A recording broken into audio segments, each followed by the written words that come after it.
अब इस बात से पाकिस्तान में हड़बड़ी मची हुई है कि ईरान का तो जो हो रहा है वो हो रहा है, हमारा अगला नंबर है क्या? अब ये देखिए जज्बे वाली कौम है। मैं इनके टेलीविजन प्रोग्राम देख रहा हूं पिछले 4-5 दिन से, और पाकिस्तान में इतना खौफ है, इतना खौफ है। कहता है एक बात करता है अखंड भारत की, एक बात करता है ग्रेटर इजराइल की, तो कहता फिर खान साहब आप बताइए क्या चल रहा है? कह रहा अरे भाई बीच में हमें ना निपटा दें ये दोनों मिलके, क्योंकि इनके बॉर्डर मिल जाएंगे फिर। ये बातें चल रही हैं। मारा जा रहा है ईरान को, और थप्पड़ जो है ना वो उधर जाकर पाकिस्तान तक को लग रहा है। अब ये देखिए क्यों होता है। आपको मालूम है, अगर एक कमरे में परीक्षार्थी बैठे हुए हैं और अचानक फ्लाइंग स्क्वाड आ जाए और नकल चेक करने लगे कौन कौन लेकर आए, वो जो कोने में बैठा होता है ना अंदर लेकर, वो भी खर्रा लेकर फड़फड़ा रहा होता है कि न जाने यहां ना आ जाए। यही हो रहा है पाकिस्तान के साथ। ईरान में बड़े पैमाने पर internet blackout, social media platform इस्तेमाल करने पर पाबंदी। ईरानी सरकार ने अपने नागरिकों को चेताया, व्हाट्सएप टेलीग्राम का इस्तेमाल न करें, किसी भी लोकेशन बेस्ड ऐप का इस्तेमाल ना करें। इजरायली टारगेट किलिंग के बाद अलर्ट जारी, इजरायली ऐप्स के जरिए ट्रैक कर रहा है ईरान, कह रहा है। अब ये इनको हर जगह भूत नजर आ रहा है, यहां भी भूत वहां भी भूत। अगर ये कर भी रहे हो तो इतने सारे कमांडर मारे जाने के बाद खामेनेई कह रहे हैं कि वो हो सकता है मॉस्को रवाना हो गए हो, कहीं किनारे से निकल लिए हैं। इस तरह की स्थिति में आपको व्हाट्सएप से डर लग रहा है? दिनेश आप ये कह रहे थे ना ट्विटर पे सपोर्ट करेंगे, व्हाट्सएप पे सपोर्ट करेंगे, वो भी बंद हो गया। सपोर्ट कैसे रिसीव करेंगे? पाकिस्तानी व्हाट्सएप भी नहीं भेज पाएंगे कि हम आपके साथ खड़े हैं, आप चिंता मत करिए, आप बिल्कुल फिक्र ना करें, पाकिस्तान एटमी मुल्क पाकिस्तान आपके साथ कह रहा व्हाट्सएप। बेसिकली क्या है मैं आपको बता दूं कि इन लोगों ने 2-3 गलतियां करी। सबसे पहले सीनियर कमांडर्स को एक लोकेशन छोड़िए, इनको एक गाड़ी में भी ट्रैवल नहीं करना चाहिए। ये भाई 5-5, 6-6 बिल्कुल जैसे अंगूर का गुच्छा होता है, अंगूर के गुच्छे की तरह ये लोग लटक रहे थे कमरे में। अब अंगूर का गुच्छा आप दिनेश भाई देखोगे आपके मुंह में पानी आएगा। बिल्कुल इजराइल के मुंह में पानी आ गया। इजराइल ने वहीं पे बम मारा जहां पे अंगूर का गुच्छा था। एक साथ 5-5, 6-6 निपटे इनके। तो ये चीज हो गई। अब इनको डर लग रहा है कि व्हाट्सएप टेलीग्राम, अरे भाई चिड़िया चुग गई खेत, तुम्हारा जो खेल होना था वो खेल हो चुका है।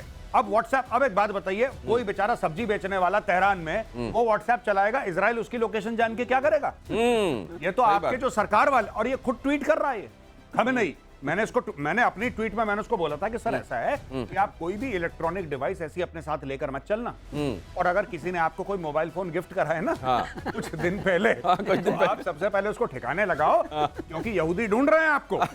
ये Jews are looking for you। घड़ी घड़ी मोरा दिल धड़के, हाय धड़के क्यों धड़के, घड़ी गिफ्ट की गई थी मुनीर की तरफ से। कहीं घड़ी फोन ये सब गिफ्ट में लेकर आप इसलिए तो शिकार नहीं बन रहे हैं। ट्रम्प का दावा, खामेनेई कहां, अमेरिका को पता है फिलहाल खामेनेई को नहीं मारेंगे। We know but for the time being will not kill, ये कहा है ट्रम्प ने। ईरान बगैर शर्त सरेंडर करे, हमारा धैर्य चुक गया तो फिर और ज्यादा खतरा हो जाएगा। अच्छा ये ट्रम्प जो है, पर एक बात तो मुझको लगता है इजराइल ने इनको बयान देने के लिए रखा है क्या? नहीं, एक तो बयान देने का, ट्रम्प ने बोला हम तुम्हें नहीं मारेंगे, फिलहाल के लिए नहीं मारेंगे। फिर कल पता लगेगा कि हो गया, फिर वही बात करेगा जो हम कल कह रहे थे कि मैं मजाक कर रहा था। हाँ मजाक। ठीक है, ये ट्रम्प ऐसा ही है, ये पलट जाएगा अपने बयान से। आज कह रहा है कि नहीं मारेंगे नहीं मारेंगे नहीं मारेंगे, और चुपचाप इजराइल को बोल रहा है कि अच्छा ये बड़ी मजे की बात आप कह रहे हैं। एक बात इससे जोड़ दूं, एक बात, ये पाकिस्तान में भी यही बात हो रही है कि भाई ईरान से तो ओमान में बात चल रही थी, अमेरिका की ओमान में बात चल रही थी, अगले दिन मार दिया। तो इधर का नाम नहीं ले रहे लेकिन यहाँ मार दे। अब ये बिल्कुल बात सही कह रहे हैं कि ट्रम्प कह रहे हैं कि तुम सुरक्षित हो, इसका मतलब खामेनेई को और चिंता कर लेनी चाहिए। मैं क्या हेलमेट सही है, बैठ जाओ। तो यही डरने की पूरी बात है, वो कह रहा है कि पूरी बात है, क्योंकि ये जो ट्रम्प है ये बोलता कुछ है, कहता कुछ है, सोचता कुछ है, और तीनों चीजों में कोई रिलेशन नहीं है इसके। इसकी जबान, इसका दिमाग, इसका दिल, इन तीनों का तार नहीं है, बीच में कटे हुए हैं तार इसके। ये दिल में कुछ महसूस करता है, दिमाग से कुछ सोचता है, बोलता कुछ है, सुनता कुछ है। इसने बोल दिया, ये कह रहा है कि भाई साहब आप चिंता मत करो, इसके पसीने निकल गए होंगे खामेनेई के अभी। ये भाई के पसीने निकल गए होंगे कि अब तो ट्रम्प ने बोल दिया चिंता मत करो, अब चिंता का विषय है भाई, अब चिंता का विषय है। अगली खबर देखिए, ईरान के सुप्रीम लीडर खामेनेई की अमेरिका को धमकी। अमेरिका ने हमला किया तो गंभीर अंजाम भुगतने होंगे, हम किसी भी सूरत में सरेंडर नहीं करेंगे। खामेनेई ने कहा सैन्य हस्तक्षेप अमेरिका के लिए विनाशकारी होगा, खामेनेई ने कहा। अगली खबर भी देख लीजिए, ईरान के सुप्रीम लीडर को लेकर बड़ा दावा, खामेनेई ईरान छोड़कर मॉस्को निकल लिए। सोशल मीडिया पर किया जा रहा है ये बड़ा दावा, और उसके सबूत के तौर पर एक तस्वीर भी रखी जा रही है जो मैं आपके सामने रखूंगा। लेकिन क्या खामेनेई के लिए ईरान में बंकर खत्म हो गए हैं? ये तस्वीर रखी गई है, देखिए। ये पीके श्रीवास्तव सर आप इसको समझाइए जरा। UAE 129 ये कहा जा रहा है कि भाई साहब ये ईरान में, बाकी देखिए पूरा एयर स्पेस कहीं कुछ नहीं दिख रहा है, ये निकल प्लेन जा रहा है, ये निकल लिया मॉस्को की तरफ से, ये निकल लिया। हाँ तो ये निकल लिया इसलिए हाँ। क्योंकि वो खमने ही चले गए। उन्होंने समझ लिया कि ये जो ट्रंप है ये विश्वसनीय नहीं है, कह रहा कि आप सुरक्षित। ऐसे ही ट्रंप ने कहा कि हमको लोकेशन पता है लेकिन हम कुछ नहीं करेंगे, वैसे उन्होंने लोकेशन बदल दी। दिनेश ये पूछिए गया क्यों मॉस्को? हाँ। क्योंकि अभी पुतिन ने इनको हैप्पी बर्थडे कहा है ट्रंप को। अच्छा। तो उसका ख्याल रखते हुए उसने कहा मॉस्को ही सुरक्षित जगह है। और बंकर की आप बात कर रहे हैं, नहीं। किस बंकर में घुसेंगे जब बंकर 200 फीट नीचे 300 फीट नीचे वाला बंकर सुरक्षित नहीं है? हाँ। तो कौन सा बंकर नहीं सुरक्षित? तो फिर अगर बंकर सुरक्षित नहीं है, उधर मॉस्को जा रहे हैं और उधर ट्रंप कह के आए कि G8 से रशिया को नहीं निकालना चाहिए था, उधर पता चला पुतिन ने फोन करके बोला कि हाँ खamenei जी हमारे पास सुरक्षित हैं। हैं? ये इससे कौन? पूरी सुरक्षा है, पूरी सुरक्षा है, बिल्कुल। ये सुरक्षा में कोई कमी नहीं है। ये बिल्कुल संभव है। अब ये सिस्टम से बाहर है। अब ये सिस्टम से बाहर। अब आप ये देख लीजिए कि अगर इन्होंने बयान दिया हम सरेंडर नहीं करेंगे, उसके तुरंत बाद एक प्लेन टेक ऑफ करता है और मॉस्को की तरफ निकल लेते हैं और वो कह रहे हैं कि अमेरिका को ये बहुत भारी पड़ेगा। और पता चल रहा है वो मॉस्को में पुतिन के बगल में बैठे। आप सोचिए वैसी स्थिति, कैसी स्थिति है ईरान के लिए, ईरान की आवाम के लिए। ईरान पर जंग में उतरने की तैयारी में ट्रंप। अगली खबर देखिए, अमेरिकी अफसरों का बड़ा दावा, न्यूक्लियर साइट्स पर अमेरिका हमला कर सकता है। फोर्डो साइट पर इजराइल के साथ मिलकर अटैक पर विचार चल रहा है। ट्रंप आज रात युद्ध में कूद सकते हैं, इजरायली मीडिया कह रही। किसी ने कहा मेजर साहब कि फोर्डो की स्पेलिंग बनती है FORDO, फोर्डो। अब ये फोड़ दो कह रहे हो और फिर इजराइल की क्या गलती है? फिर इजराइल बोलेगा हमने तो वही सुना जो आपने बोला। ये B-52 इनके बॉम्बर्स हैं, डिगो गार्सिया में 6 के 6 पड़े हुए, 6 के 6, और उसमें वो GBU-57 उन्हीं में लोड रहता है। वो 2-4-1 में डाल के 6 के 6 उड़े। अच्छा, उनका जो रेडियस है पूरा फ्लाइंग का, यानी कि जितने वो जाके वापस आ सकते हैं, वो 11-12 हजार किलोमीटर अपना ट्रैवल कर सकते हैं विदाउट रिफ्यूलिंग। यानी कि यहां से अच्छा, दूसरी चीज वो स्टेल्थ है, दे आर स्टेल्थ। तो आप स्टेल्थ की वैसे जरूरत नहीं है इस वक्त। तेहरान का जो बेड़ा गर्क हो रखा है ईरान का, स्टेल्थ की कोई जरूरत नहीं है। आप एक बस को भेजेंगे, बस का भी नहीं उनको पता लग रहा, ये तो खैर स्टेल्थ है। तो वो जाएगा डिगो गार्सिया से और जाएगा और वहां पे पूरे बम गिरा के वापस आ सकता है with in a matter of few hours. और दिनेश खास बात यह है कि अगर 200 फीट तक गया, एक के ऊपर दूसरा जा सकता है। हाँ तो 200-400 हो गया फिर। हाँ तो 400। तो ये बचने वाली जगह नहीं है, इसमें कोई शक नहीं है कि ये पता चल गया है ये जहाज उसी लिए है। हर चीज का एक इंडिकेशन होता है ना। तो बंकर भी सुरक्षित नहीं है और फोड़ दो हाई है। इसीलिए क्या खामेनेई साहब मॉस्को चले गए? अगर ये बात सच है तो हम इसकी जवाबदेही नहीं ले रहे हैं, ये दावा किया जा रहा है। इजराइल ने अमेरिका से मांगा बंकर बस्टर बम। ये लीजिए, कुछ दिनों में ये मांग और लेता है कि उनको पता चल जाए ये बंकर बस्टर बम मांगा जो ऑलरेडी पहुंच चुका है। हाँ, जो पहले ही इनके पास हो सकता है कि अच्छा भाई फिर से दे दो, क्योंकि ये मांगना, ये खबर बनना, ये लोगों तक पहुंचना, इसका भी महत्व है। ईरान के परमाणु सेंटर को नेस्त नाबूद करने का प्लान GBU-57A/B, यही बता रहे थे। अभी देखिए, सबसे बड़ा नॉन एटॉमिक बॉम्ब पहले गड्ढा खोदता है और अंदर जाके फूटता है और 90-100 फीट गड्ढा खोद देता है एक बार में। क्या सरलीकरण है। क्या सरलीकरण है। अमेरिका ने अभी तक इस बॉम्ब को इजराइल को देने को लेकर कोई फैसला नहीं किया। अगर यह बॉम्ब इजराइल के हाथ पड़ गया तो इससे ईरान में तबाही मच सकती है। ऐसी भी आशंका है कि अगर इजराइल ने इस बॉम्ब से परमाणु प्रतिष्ठानों को निशाना बना दिया तो ईरान में न्यूक्लियर रेडिएशन फैल जाएगा, तेरा तुझको अर्पण हो जाएगा, जो आम लोगों के लिए घातक हो सकता है। अब ये जो बना के बैठे हुए हैं अपने घर में, ये गए और एक आध फोड़ फाड़ दिया इन्होंने और रेडिएशन लीक हो गया, तो फिर ईरान तो पीढ़ियों तक रहने लायक नहीं रहेगा। नहीं बिल्कुल, लेकिन ये देखिए, मैं आपको बात बताता हूं सीरियसली कि ये कभी ना कभी तो इनको करना है। इसमें 100% कुछ नहीं होता दिनेश भाई, इसमें 100% कुछ भी नहीं है कि आप ऐसा करेंगे तो यही होगा।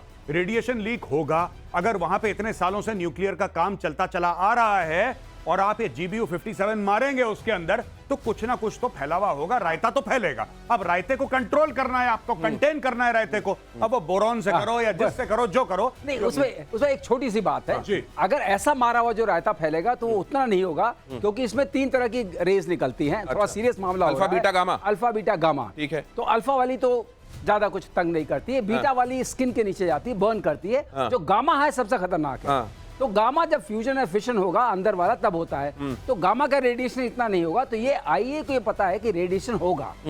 एक्सरे तो मेडिसिन वाला होता है, तो रेडिएशन होगा लेकिन इतना खतरनाक नहीं होगा कि पूरे इलाके को कर दे। तो बोरान जो बताया गौरव ने, वो बोरान पड़ेगा तो अपने आप मामला। तो ये रायता फैलेगा तो उसमें बूंदी बोरान की होगी। अच्छा, एक और चीज मैं कह दूं, सर ने बोला, जब सर कह रहे थे ना कि इसमें 3 किस्म की रेज है, अल्फा बीटा गामा, मुझे लगा सर कहने वाले हैं 3 किस्म के रायते हैं, अल्फा बीटा सही गामा। बात ही है। और यही बात है, ये है सरलीकरण। सरलीकरण। 3 किस्म के रायते हैं भाई। लेकिन फिर अगर वहां पे जाएंगे तो ईरान में एक हिस्सा ये भी है जो आपको पूछेगा, अच्छा गामा पहलवान की बात कर रहे हैं आप? अगली खबर देख लीजिए, इजराइल पर ताबड़तोड़ मिसाइल अटैक, तेल अवीव, हाइफा समेत कई सैन्य ठिकानों पर अटैक, इजराइल ने दिया हवाई हमलों का जवाब। इजराइल के एयर डिफेंस ने कई मिसाइलों को नाकाम किया।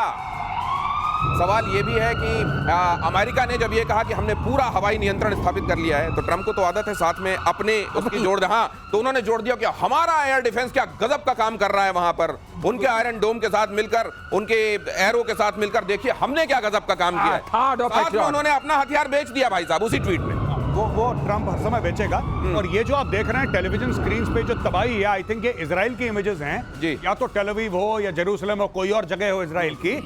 ये इजराइल ने फैसला करा है कि हमें एक बार नुकसान होगा, और ये वो समय है जब वो हमें नुकसान होगा और भारी नुकसान होगा, और एक बार अपने इतिहास में पूरा कि ये हमें नुकसान दर्ज करवाना है। क्योंकि इसके बाद देखिए, आपने हमास खत्म कर दिया, आपने हिजबुल्लाह खत्म कर दिया, मैं इजराइल की बात कर रहा हूं। आप जिस दिन ईरान के इस शैतानी रजीम को, खमेनेई की शैतानी रजीम को आप खत्म कर देंगे, उसके बाद आपके लिए कोई भी खतरा नहीं है। Then you can live in piece.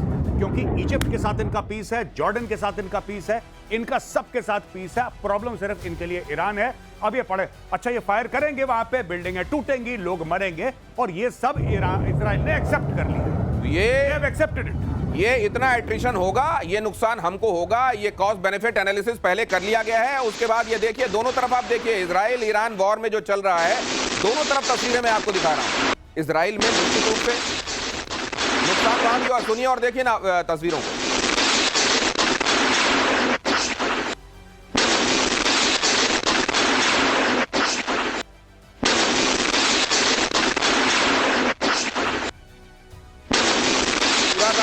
ये आप देख रहे हैं ड्राइंग का कम ये डाइनिंग लग रहा है मुझको, और यहाँ देख रहे हैं आप फ्रिज विज सब वहां पर। तो ऐसा नहीं है, फतेह 1 जैसी जो मिसाइलें छोड़ी जा रही हैं, हम लोगों ने पहले भी कहा था कि फतेह 1 और इमाद और जो खीबर शिकान, शिकान आपने बोल के समझाया खीबर था, शिकान, वो तीनों हाइपरसोनिक मिसाइल हैं। हाँ। और वो तीनों पेनिट्रेट कर सकते हैं। और इसमें भी सर ये पहले ये कर रहे हैं कि पहले छोटी मिसाइलें और ड्रोन भेजते हैं, एंगेज करते हैं डिफेंस सिस्टम को, और उसके बाद इनको भेज देते हैं। हाँ, लेकिन एयर डिफेंस सिस्टम जो बैलिस्टिक वाला जो होता है वो इनको एंगेज करता है, उतना कंफ्यूज नहीं होगा। अच्छा। लेकिन ये मिसाइल्स उसमें से खीबर शिकान पेनिट्रेट कर सकती है, जिसको ये हज कैसम भी बोलते हैं। अच्छा। दूसरी बात यह है, लेकिन जो आप कह रहे थे ना कि कुछ तो देना पड़ेगा, कुछ तो देना ब्लड कॉस्ट, कोई कंट्री अपने ब्लड कॉस्ट को, जो खून का जो कहते हैं ना, खून देना पड़ेगा आजादी के लिए।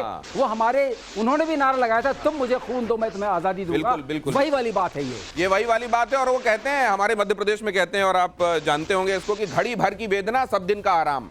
तो कुछ दिनों तक ये सहा जा रहा है, लेकिन इजराइल जानता है कि आगे अगर वो ये कर ले गया तो फिर क्या इंतजार कर रहा है। ईरान ने हाइपरसोनिक फतेह मिसाइलों से किया हमला, ज्यादातर फतेह को भेदने में नाकाम आयरन डोम। तो ईरान ने इजराइल पर फतेह हाइपरसोनिक मिसाइलों से हमला कर इजरायली एयर डिफेंस को भेजने का दावा किया है। इस्लामिक रेवोल्यूशनरी गार्ड्स कॉर्प्स ने इस ऑपरेशन को टर्निंग पॉइंट बताया है। ये तो खैर चल रहा है, लेकिन मैं एक बात और जानना चाह रहा था मेजर गौरव आर्य। ईरान के डिप्लोमेट्स कह रहे हैं कि हमको तवक्को थी कि भारत ईरान पर हो रहे हमलों की निंदा करेगा। नहीं, अगर चलिए मैं कह रहा हूं कि हमने निंदा कर दी, हम स्टूडियो में बैठ के आज हम तीनों मिलकर निंदा कर, ठीक है, हमने निंदा कर दी, बहुत बुरा हुआ, तुम्हारे साथ नहीं होना चाहिए था। इजराइल बहुत अच्छे से होगा क्या? इससे जो GBU-57 है वो क्या हमने निंदा करी, ये इज निंदा ऑल्सो एयर डिफेंस है कि हमने यहां से निंदा करी, निंदा वाली हमारी मिसाइल गई, निंदा हमने कड़ी निंदा कर दी, ऐसी निंदा वाली हमारी मिसाइल गई और उसने GBU-57 को हवा में उड़ा दिया। क्या बच्चों वाली बात कर रहे हैं? इसमें निंदा विंदा से कुछ नहीं होने वाला भैया। ये जो तुम्हारे साथ हो रहा है ये तुम्हारे पाप हैं। तुमने हमास पैदा करा, तुमने हिजबुल्लाह को दूध पिलाया सांप को, और तुमने बोला कि जाओ इजरायलियों को काटो। और इनको एक बात पता है कि ईरान इज दी रेजिम। मैं लोगों की बात नहीं कर रहा, ईरान के अच्छे लोग हैं ईरान के, लेकिन जो रेजिम है that is the head of the snake. इसलिए हो रहा है। भारत निंदा कर लो, कल पार्लियामेंट में निंदा कर। बिल्कुल सही बात है, निंदा और वहां सॉलिडेरिटी। चीन जैसी सॉलिडेरिटी चाहिए क्या? हम तुम्हारे साथ हैं, ये जो हो रहा है बहुत बुरा हो रहा है, ये मुंह चला दिया, ये तुम्हारे साथ खड़े हुए लोग हैं। अगली खबर देखिए।